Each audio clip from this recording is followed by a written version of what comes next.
Você deve ter visto que nesse fim de semana aconteceu uma grande confusão no Havaí em razão de um alerta falso.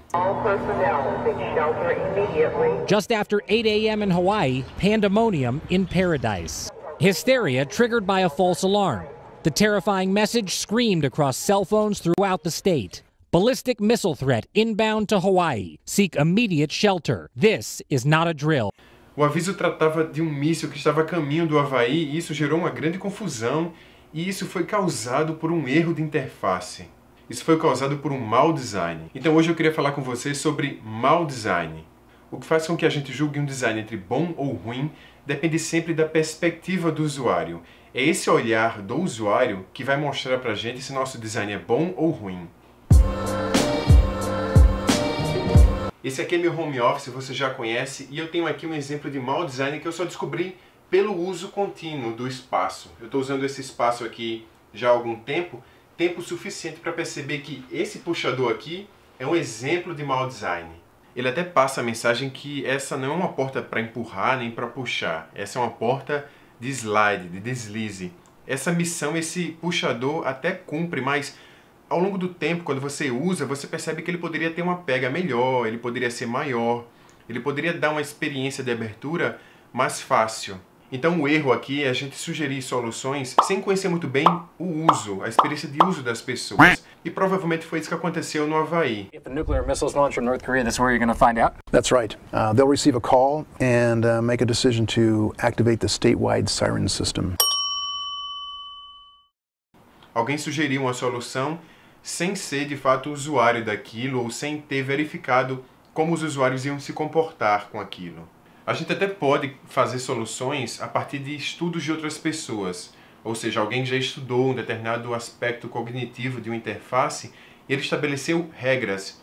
Essas regras a gente chama de heurísticas. Por exemplo, as heurísticas de Nielsen são bem famosas e elas servem para a gente construir artefatos digitais sem cometer erros clássicos. Então, se você segue aquela lista de recomendações de Nielsen, é bem provável que você construa um artefato interativo com muito mais qualidade do que se você não segui-las. No caso das portas, o Norman, ele tem nesse livro aqui uma série de exemplos sobre portas problemáticas. E eu posso usar esse conhecimento para sugerir e avaliar se alguma solução que eu vá dar para esse caso aqui, ela é de fato boa e relevante. Algumas coisas podem ser muito boas para um contexto, mas podem ser péssimas para outro contexto. Bom, no caso desse puxador aqui, talvez eu tenha uma solução para resolver o problema dele.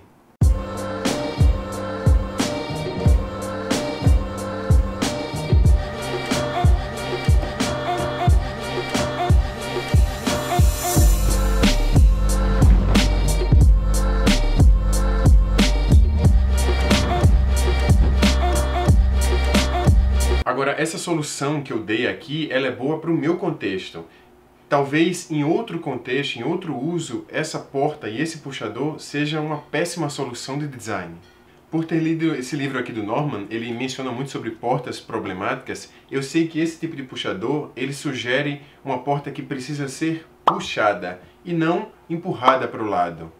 Então, dependendo do contexto, isso pode ser muito problemático.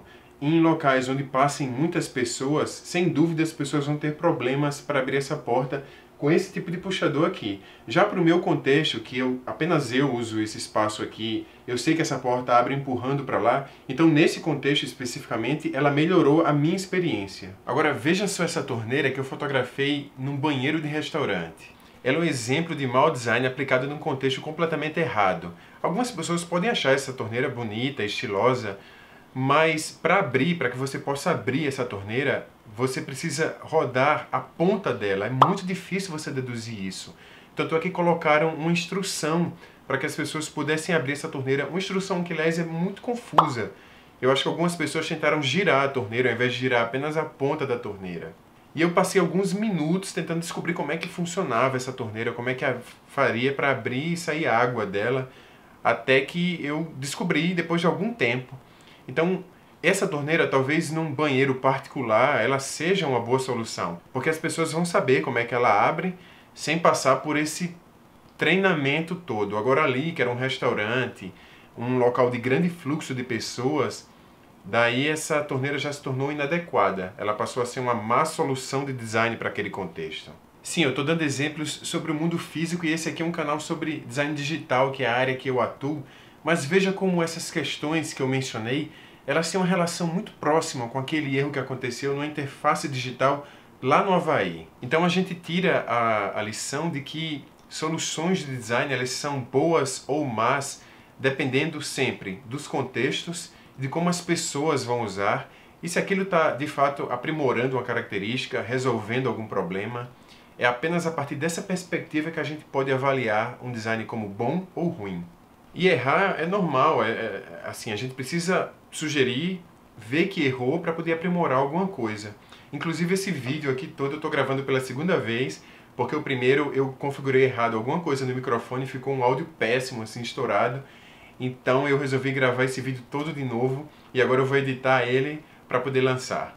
Bom, muito obrigado por assistir. Lembre-se de assinar o canal, compartilhar esse vídeo se você gostou desse conteúdo e dos outros que estão aqui no UX Lab. A gente se vê no próximo vídeo. Tchau, até a próxima.